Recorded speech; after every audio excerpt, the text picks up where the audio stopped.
చాలా మంది మా మతం గొప్పది, మా మతం గొప్పది, మా మతం గొప్పది అంటా ఉంటారు.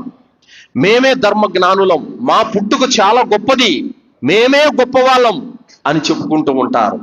కానీ ఆ రోజుల్లో కూడా ఒక నల్ల జాతికి చెందినటువంటి బిలాల్ రదియల్లాహు అన్హు వారికి ఖురైషీల దృష్టిలో ఏమాత్రం విలువ ఉండేది కాదు. ఎందుకంటే ఆయన ఒక బానిసలాగా, జంతువు కంటే హీనంగా చూసేటటువంటి వాళ్ళు. ఎప్పుడైతే ఇస్లాం ధర్మం వచ్చిందో, ప్రవక్త ముహమ్మద్ సల్లల్లాహు అలైహి వసల్లం వారి ఇస్లాంని ధర్మాన్ని ప్రచారం చేశారో, దాని తర్వాత చిన్న పెద్ద కులాలు మతాలు అన్ని సమసిపోయి ఒకే మార్గం మీదకి వచ్చారు. అప్పుడు అల్హమ్దులిల్లా ఏ బిలాల్ అయితే అధముడిగా, నీచుడిగా, అల్పుడుగా జమ కట్టారు, అదే బిలాల్ని మజీదు పైకి ఎక్కించి అజానిమ్మని చెప్పారు ప్రవక్త సల్లల్లాహు అలైహి వసల్లం వారు. అంటే కులాలు మతాలు వర్గాలు తారతమ్యాలు లేనటువంటి సమానమైన సవ్యమైనటువంటి ధర్మం ఇస్లాం ధర్మం అని చెప్పేసి నిరూపించారు ప్రవక్త సల్లల్లాహు అలైహి వసల్లం వారు. ఉమర్ రదియల్లాహు అన్హు వారు కూడా ఆయన పరిపాలన కాలంలో బిలాల్ రదియల్లాహు అన్హు వారు వస్తుంటే మా నాయకుడు వస్తున్నాడని చెప్పారు ఉమర్ రదియల్లాహు అన్హు వారు. అంటే అధముడుగా నీచుడుగా జమ కట్టేటటువంటి మతము గొప్పదా, మీరందరూ అన్నదమ్ములే సమానులని చెప్పేటటువంటి ధర్మం గొప్పదా?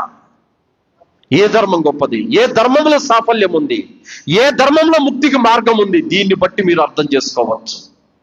ఏ ధర్మం అయితే మనమంతా అన్నదమ్ములమని బోధిస్తుందో ఆ ధర్మం గొప్పది. యా అయ్యుహన్నాసు ఇన్నా ఖలఖనాకుం మిన్ జకరిన్ వ ఉన్సా వజఅల్నాకుం శుఊబన్ వ కబాయిల లితఅరఫూ ఇన్న అక్రమకుం ఇందల్లాహి అత్ఖాకుం ఇన్నల్లాహ అలీమున్ ఖబీర్. మానవులందరూ కూడా ఒకే జట్ట సంతానము.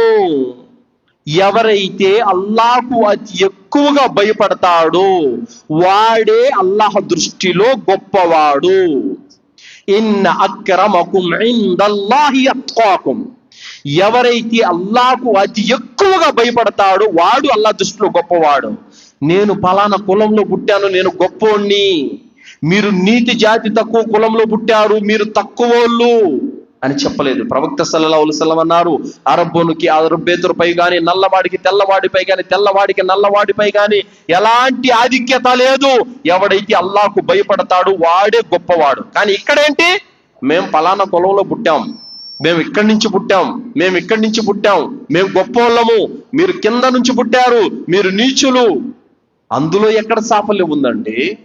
అలా బోధించే మతంలో సాఫల్యం ఉంటుందా? లేదు. దైవానికి భయపడేవాడే గొప్పవాడని బోధించే ధర్మమే గొప్పది. కావున సోదరులారా, ఇస్లాం మానవుల ధర్మం. ఆ మానవుల ధర్మాన్ని ఎవరైతే పాటిస్తారో అలాంటి వారికి సాఫల్యం. ఇక